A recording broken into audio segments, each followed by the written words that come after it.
শ্রীমদ্ ভগবদ গীতায় ঈশ্বর সর্বভূতানাং হৃদ্দেষু অর্জুন তিষ্ঠতি ভ্রমণি সর্বভূতানি যন্ত্র রূঢ়ানি মায়ায়া। কি বললেন? ভগবান বললেন সর্বভূতে ভগবানের স্থিতি এবং সর্বস্থানে ভগবানের ব্যক্তি, কিন্তু বিশেষ করে ভগবান বললেন হৃদ্দেষু অর্জুন তিষ্ঠতি।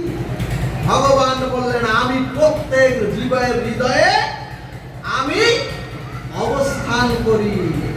ও মাগো, এই কারণে যদি অকারণেও, এই কারণেই ভাগবত বললেন ও অকারণেও কারো কখনোই মনে আঘাত দিতে নেই। সুধীজন, জীবের হৃদয়ে আঘাত দিলে সেই আঘাত স্বয়ং গোবিন্দ প্রাপ্ত হন। এখানে ভাগবত বললেন ওরে, এই মনুষ্য নির্মিত ইট কাঠ পাথর দিয়ে মন্দির যদি টাকাইয়া টাকাইয়া আপনারা ভাঙেন, আবার অর্থ দ্বারা ওই মন্দির তৈরি করা যাবে।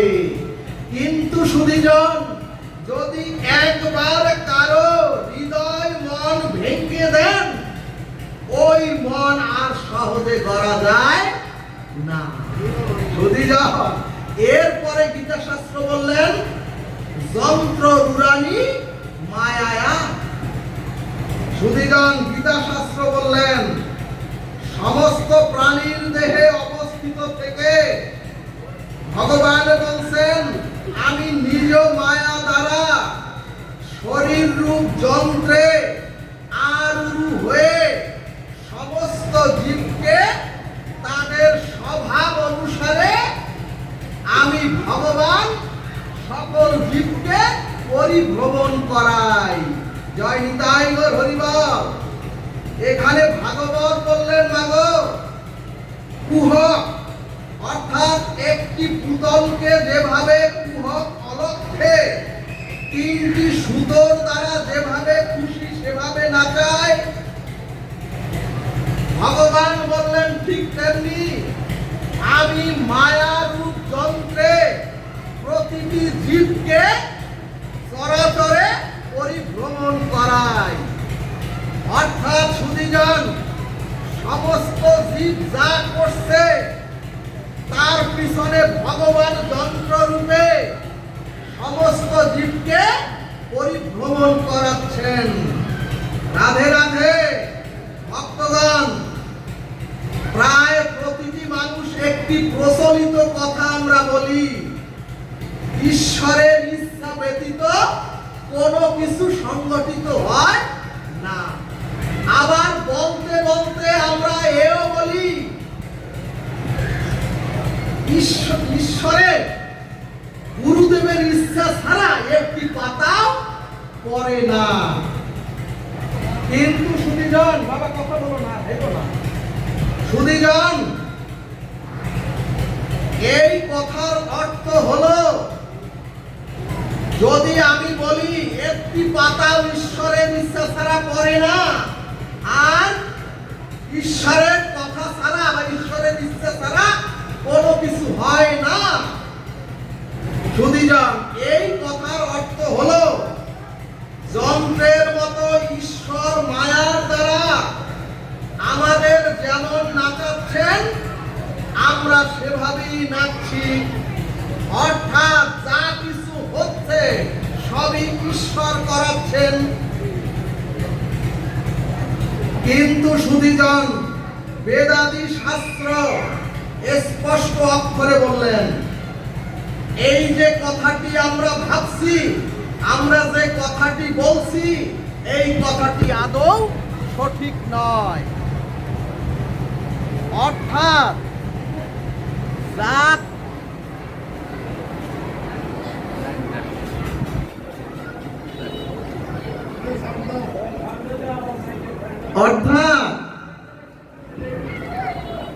সুধীজন, আমরা তো ভাবি বা আমরা বলি ঈশ্বর যা কিছু হচ্ছে সব ঈশ্বর করাচ্ছেন, কিন্তু বেদাদি শাস্ত্র বললেন এই কথাটা আদৌ সত্য নয়।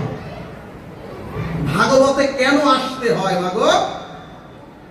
অর্থাৎ যা কিছু হচ্ছে সবই ঈশ্বর করাচ্ছেন, এই কথাটি আমরা যারা মনে করি আর যারা বলি, কথাটি ঠিক নয়।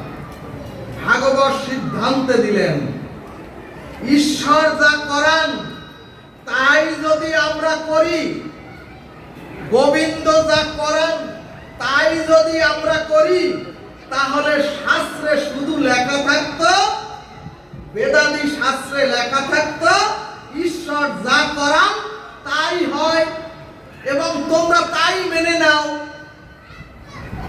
কিন্তু সুধীজন, বেদাদি শাস্ত্র সিদ্ধান্তে বললেন একটা হচ্ছে বিধি আর একটা হচ্ছে নিষেধ। অর্থাৎ বেদাদি শ্রুতি স্মৃতি শাস্ত্র সিদ্ধান্ত দিয়ে বললেন একটা বিধি আর একটা নিষেধ। এখন প্রশ্ন, ঈশ্বর যদি সবই কিছুই করান, তাহলে কেন সকল শাস্ত্র বিধি নিষেধ দিয়ে বললেন? সুধীজন, যদি ঈশ্বরই সব করান, তাহলে শাস্ত্র বিধি নিষেধ দিয়ে কেন বললেন একটা করণীয় কর্তব্য আর একটা অকরণীয় নিষেধ? ভগবান তো অক্ষর ব্রহ্ম রূপে শাস্ত্রে প্রকাশ হয়েছে। ভাগবত বললেন যদি ঈশ্বর যন্ত্রের মতো আমাদের দ্বারা সবকিছুই করান, তাহলে তো স্বর্গ নরক থাকার কথা ছিল না। সুধীজন, ভালোভাবে বুঝবেন, কারণ ঈশ্বর যা করান তা তো কখনোই পাপ কর্ম হতে পারে না, এবং ঈশ্বর তো অমঙ্গল অশাস্ত্রীয়, কখনোই মন্দ কাজ ঈশ্বর করাতে পারেন না। এরপরে ভাগবত মজার কথা বললেন, ওগো, যিনি কর্ম করেন তিনি তো সেই কর্মের ফল ভোগ করেন, অন্য কেউ তো সেই কর্মের ফল ভোগ করে না। অর্থাৎ সুধীজন, আপনি ক্ষুধা নিবৃত্তির জন্য যদি আহার করেন, তাহলে তো আমার ক্ষুধা যাবে না। তাহলে ভক্তগণ, ঈশ্বর যদি সমস্ত কর্ম করান, তাহলে কর্মফল তো ওই ঈশ্বরই ভোগ করবেন। তাহলে কর্মফল আপনি আমি আমরা ভোগ করতে যাব কেন? সুধীজন, ভগবান তো বলে দিয়েছেন সর্বভূতানি যন্ত্র রূঢ়ানি মায়া, অর্থাৎ আমি মায়ার দ্বারা যন্ত্রের মতো জীবকে পরিচালিত করি। এখানে ভাগবত দৃষ্টান্ত বললেন। সুধীজন, এই যে ইলেকট্রিক পাখা, এই পাখা আছে কিন্তু যদি সুইচও আছে, কিন্তু যদি বিদ্যুৎ না থাকে, পাখা থাকতেও, সমস্ত তার থাকতেও, সুইচ থাকতেও পাখা চলবে না। এরপরে চৈতন্য ভাগবত বললেন একটি শিশু তার খেলনা পুতুলকে খুব ডিগবাজি খাওয়াচ্ছিল, কিন্তু পুতুলটি ডিগবাজি খাওয়া বন্ধ করে দিল। ভাগবত বললেন ওই পুতুলের মধ্যে ব্যাটারিটা শেষ হয়ে গিয়েছে। এরপরে বিষ্ণু পুরাণ সিদ্ধান্তে বললেন আমার আপনার হস্ত পদ চক্ষু নাসিকা তো ক্রিয়াশীল, কারণ ঈশ্বর আমার হৃদয়ে আছেন বলেই তো সেই শক্তিতেই তো আমরা কথা বলছি, আমরা হাঁটছি, চলছি, খাচ্ছি, সর্বকর্ম করছি। তার মানে ঈশ্বর আমার হৃদয়ে আছেন বলেই সেই শক্তিতেই আমরা চলছি। এখন এর মীমাংসা কোথায়? এর মীমাংসা আচার্যগণ ভাগবতে লিখলেন সবার উপরে হলে ওই পরমাত্মা, এবং পরমাত্মার পরম স্বরূপে হলেন আনন্দ ঘন সচ্চিদানন্দ প্রেম ঘন বিগ্রহ শ্রী ভগবান। আর সবার উপরে ওই পরমাত্মার শিবগণ অংশ আমাদের আত্মা, আমাদের আত্মা। সুধীজন, ওই পরমাত্মার জ্যোতি শক্তি ওই পরমাত্মার জ্যোতি শক্তি প্রতিফলিত হচ্ছে আত্মাতে আত্মাতে এবং আত্মা থেকে পরমাত্মার জ্যোতি শক্তি প্রতিফলিত হচ্ছে বুদ্ধিতে, বুদ্ধি থেকে ওই পরমাত্মার জ্যোতি শক্তি প্রতিফলিত হচ্ছে আমাদের মনে, মন থেকে সেই জ্যোতি শক্তি প্রতিফলিত হচ্ছে সমস্ত ইন্দ্রিয়তে এবং সকল ইন্দ্রিয় তখন ওই শক্তির দ্বারাই ক্রিয়াশীল হচ্ছে। সুধীজন, পরমাত্মা সবার উপরে আর পরমাত্মার শক্তি মায়া সীতা দেবী মাঝখানে, আমরা জীব হচ্ছি, জীবাত্মা তারপরে। সুধীজন, বেদাদি শাস্ত্র সিদ্ধান্ত দিলেন পরমাত্মা ভগবান রামচন্দ্র প্রথমে চলেছেন বনবাসে, সীতা দেবী মাঝখানে, পরমাত্মার শক্তি মায়া সীতা দেবী হচ্ছে মাঝখানে, আর শেষে হচ্ছে জীব।